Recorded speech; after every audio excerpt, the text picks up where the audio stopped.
Good morning, everyone. It's Thursday, July 1st, coming to you live from Seoul. I'm Kim Mo-gyan. Before we begin, these are the stories we're following at the top of the hour. Beginning today, public gatherings of up to 8 people will be permitted outside the capital area in South Korea. Meanwhile, health authorities will unveil their specific vaccination plans for July in the afternoon. North Korean leader Kim Jong-un vowed to elevate relations with China to a new strategic point as he sent a congratulatory message to Chinese President Xi Jinping to mark the 100th anniversary of the Communist Party of China. And from today, companies with fewer than 50 employees will be required to abide by the 52-hour workweek system. First introduced 3 years ago, the system has first been observed by large firms before being expanded to smaller firms. Our top story this morning, South Korea has postponed plans to impose ease social distancing measures from July 1st by 1 week for the capital area as the country sees a rise in the number of new infections. Now for more, we have our Eun-ji on the line for us. Eun-ji, though the ease measures have been postponed in Seoul and its surrounding areas, I'm hearing the new measures will be introduced as originally planned outside the capital area.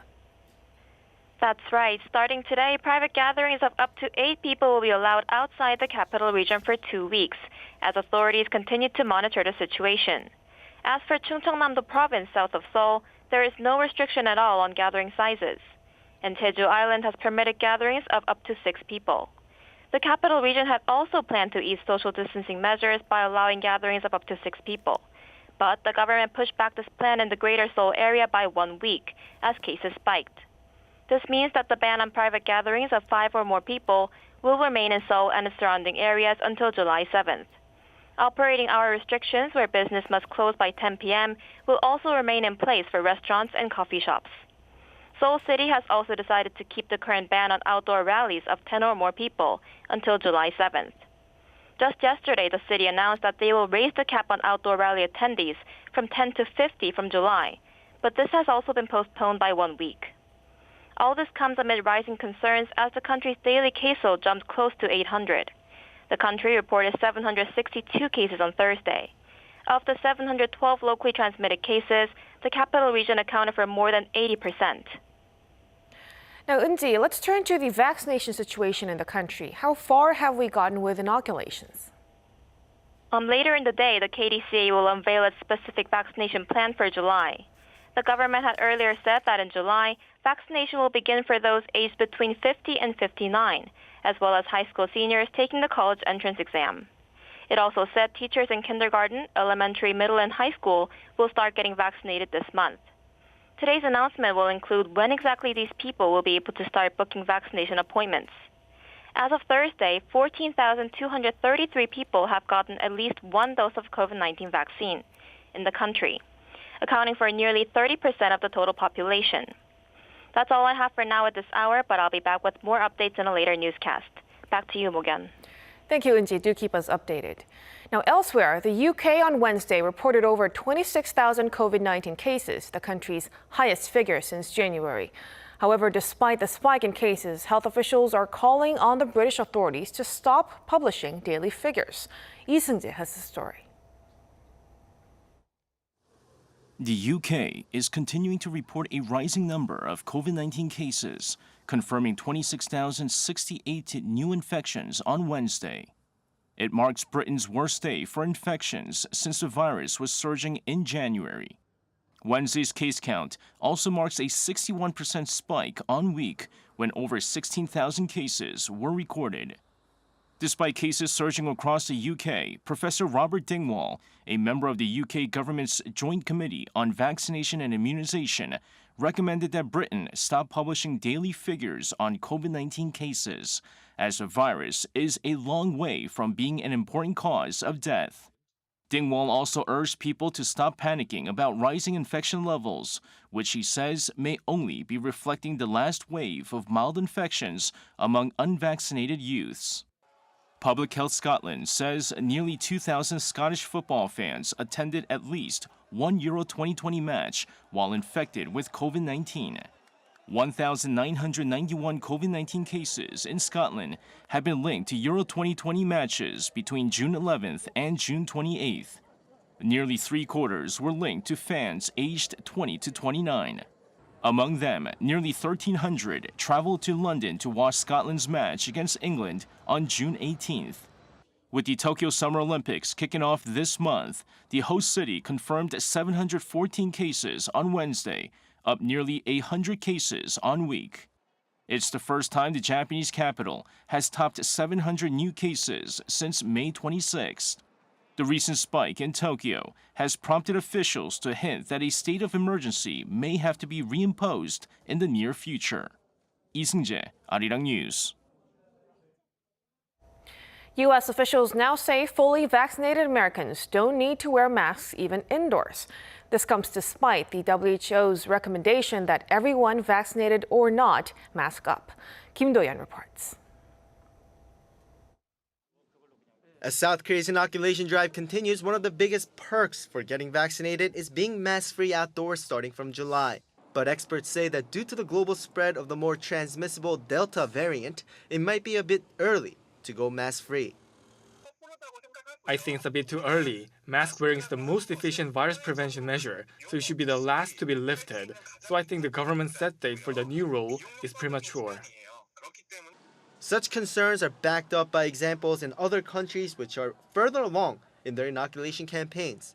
In the US, where the Delta variant now accounts for a quarter of the country's total caseload, and where COVID-19 spread is outpacing the vaccination rate, some local governments are urging their residents to return to mask wearing, including LA County. Israel, a country that was one of the first to withdraw its mask mandate, is now imposing a mask rule while indoors. Various regions in South Korea have reported Delta variant cases. Experts say this could lead to a sudden uptick in cases as seen in other countries. We have to refer to the actual rise in cases. For instance, the UK's vaccination drive made progress and daily caseloads dropped, leading to eased measures. But the Delta variant caused a surge. Looking at a country that was further ahead in its inoculation drive, I think it'd be best if South Korea was more careful. The Pfizer vaccine is known to be 88% effective against the Delta variant when fully vaccinated. AstraZeneca a little less than 60%. Although they aren't as effective when compared to non-variants, this shows that vaccinations are the best way to tackle the Delta variant.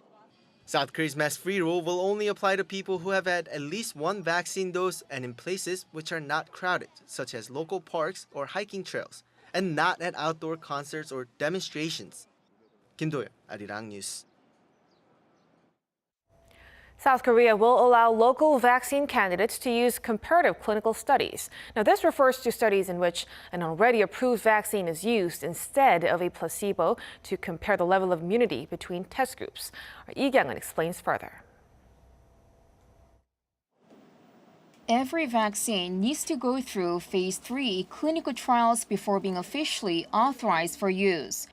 In these trials, one group of people will be given the vaccine candidate, while another group will be given a fake dose known as a placebo. The researchers then compare the level of immunity between the two groups. At the start of the pandemic, this was the only way to test the vaccine because there are no other vaccines to compare new candidates with. But now, with a handful of vaccines out, South Korea has decided to allow comparative clinical trials instead. These will compare the candidates with the existing vaccines, involving a relatively small group of some 4,000 participants. This way, the country can speed up the approval procedure. Recruiting participants takes a lot of time, especially now when the vaccination drive is in full flow, and conducting such a large-scale study takes huge amounts of money. Conventionally, the two vaccines being compared should be off the same platform. An mRNA vaccine candidate should be compared with another mRNA vaccine, such as Moderna or Pfizer. But South Korean authorities will allow the comparison of vaccines from different platforms, which could shorten the process even more for some local candidates. Those include SK Bioscience's subunit vaccine, whose clinical trials would otherwise be put on hold until its pair, Novavax, is approved by the US FDA. The same was expected for Genexen's DNA-based vaccine, as no similar vaccines are currently available on the market. Despite the revised guidelines, local vaccine candidates will have to go through an additional hurdle. They should be proven to be just as effective or more effective in preventing variants as the comparison vaccine. Based on these guidelines, the country could approve its first homegrown COVID-19 vaccine by the first half of 2022. Jongun, Arirang News.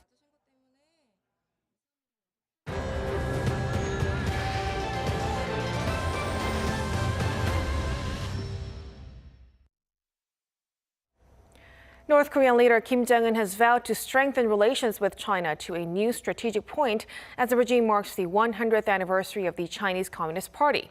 According to the North state media Thursday, Kim wrote a letter to Chinese leader Xi Jinping saying hostile forces have band together to pressure Beijing. But he added the North and China will accelerate their advance toward a brighter future, overcoming difficulties through their militant friendship and blood ties, despite the complicated international situation.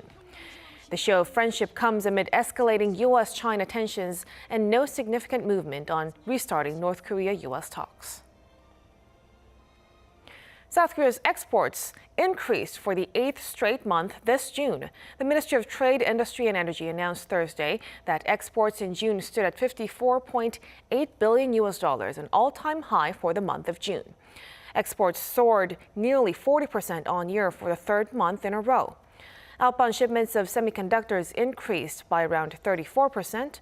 Automobile exports were up 62%, and auto parts exports rose by 108%. Starting July 1st, South Korea will enforce the 52-hour workweek scheme that has been expanded to smaller businesses. According to the Ministry of Employment and Labor, the shortened workweek scheme will now be applied to workplaces with 5 to 49 employees in accordance with the current Labor Standards Act. Based on 2019 business status data, this will affect over 783,000 businesses and some 7.8 million workers. The move is part of the government's efforts to reduce working hours for South Koreans, known for having the second longest in the OECD bloc. Bracing for a wildfire season, which may anticipate to be even worse than last year's record-breaking one, U.S. President Joe Biden met governors from 8 western states to discuss preparedness. This comes as a record-breaking heat wave engulfs the Pacific Northwest of the U.S. and Canada. Kim Hyo-sun reports.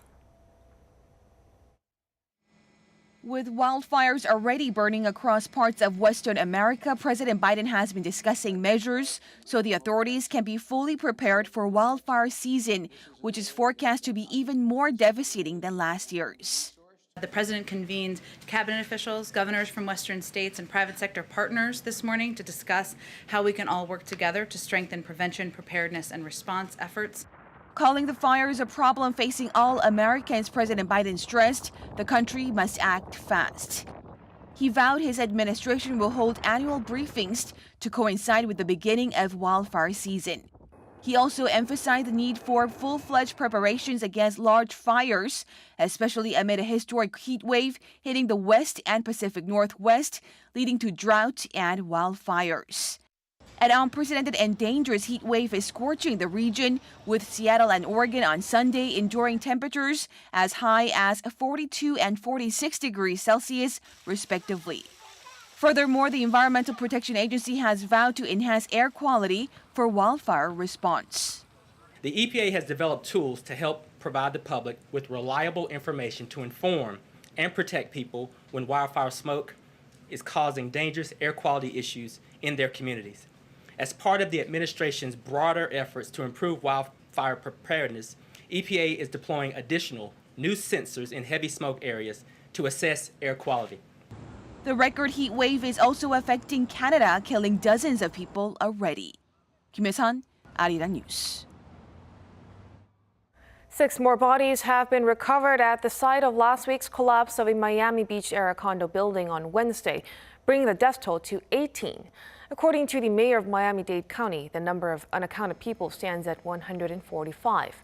More than 200 people are working on the collapsed site in what authorities say is still a search and rescue operation. Investigators are still attempting to figure out exactly what caused the 12-floor condo to collapse last Thursday. St. Louis Cardinals pitcher Kwang-hyun picked up his second win of the season after a dominating performance in the team's 7-4 win against the Arizona Diamondbacks. The South Korean southpaw went 5 innings, allowing just 3 hits on 1 run to give him his first win in 68 days. The win improves his records to 2 wins and 5 losses, while lowering his ERA to 3.79. He also contributed offensively with an RBI double and a sacrifice bunt. Being able to see a wide variety of ballet shows dealing with different themes is quite rare. Now, making that possible was the annual Ballet Festival Korea, now in its 11th year. The festival ended Wednesday, but for those who were unable to attend, our culture correspondent Kim Bo-kyung has this wrap-up. The 11th edition of the Ballet Festival Korea ran for 15 days in June. It presented a variety of performances from classics to experimental contemporary ballet. The festival kicked off with the Korean National Ballet's The Taming of the Shrew, and another big company, Universal Ballet, premiered Triple Bill. A variety of other special programs were shown too, including those that gave audiences a chance to see Korean ballet stars from overseas dance companies, including Lee Chung-hoon of Harlem's Dance Theater. My solo part shows the love and spirit that the choreographer felt while growing up in Harlem. One performer presented a form of Japanese dance, the buto, titled The Rite of Spring, praying for better times to come after a long winter.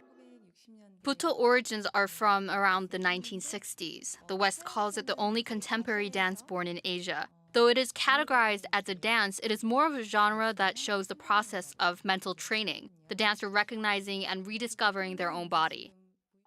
The festival's art director says these shows give audiences the opportunity to see a rare format of ballet, while the dancers benefit from being able to perform.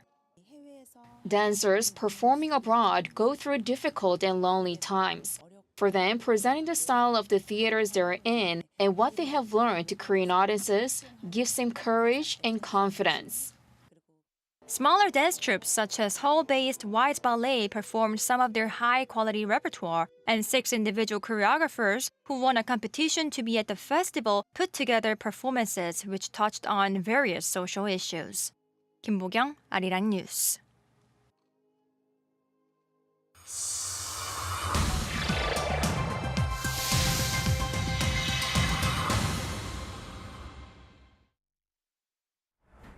Welcome. It's time for The World Now, bringing you some of the most interesting news from around the globe. I'm Ji-young. The Spectator who ruined the world's biggest cycling event has been arrested. French police say they arrested the woman for causing a crash involving dozens of cyclists during the Tour de France. The 30-year-old French woman is in custody after she waved a banner in the rider's path on Saturday, resulting in a massive pileup on the opening day of the event. German rider Tony Martin was hit first by the sign, which led to chaos among the riders around him. Due to the crash, one cyclist had to completely withdraw from the tour, while another 8 riders were injured. If you ever feel like tasting soil from various countries, there's an exhibition for you. The Museum of Edible Earth, which has opened in St. Petersburg, serves guests with samples of earth. Roughly 250 varieties of clay and chalk from all around the globe can be tasted. One of the visitors says she was worried about something happening to her body after tasting soil. I actually work with food myself, so I'm always looking for the earth that I can use to add to food for seasoning. Also, sometimes when I eat it, I can hear the sound of my mother saying, "No, don't do this, it's bad, it's dirty, you're going to get sick." But as she examined and tasted it, she found it became pleasant and easy to enjoy. The creator of the exhibition says her aim is to create a traveling museum presenting edible earth to more people around the world. What's been discovered in Botswana could be the 3rd largest diamond in the world. And the huge stone weighing 1,098 carats has been shown to the country's president. Found by diamond firm Depswana, the gem is only slightly lighter than the world's second biggest diamond, which was also unearthed in Botswana in 2015. Botswana is widely known as Africa's largest diamond producer. The stone, which measures around 73 millimeters long, 52 millimeters wide, and 27 millimeters thick, is yet to be named. The country's mineral minister said the discovery came at the perfect time as the COVID-19 pandemic hammered diamond sales in 2020.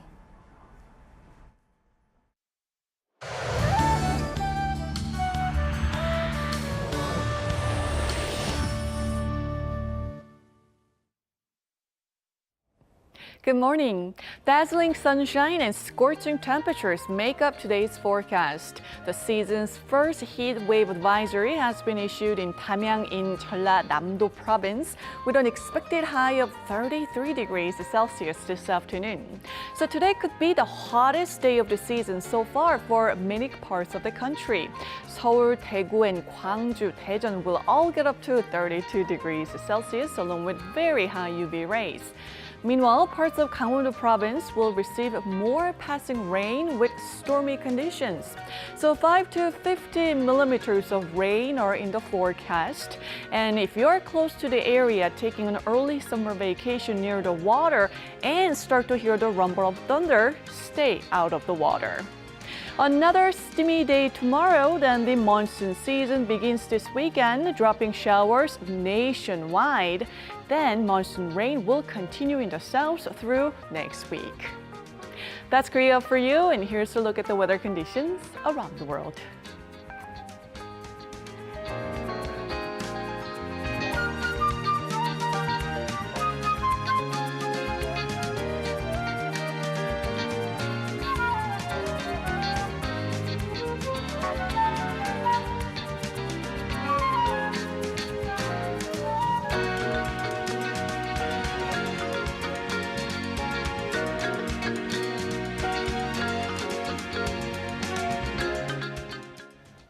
And that will do it for us at this hour on Arirang News. We'll be back at noon Korea time, so stay tuned. Thank you for watching and goodbye.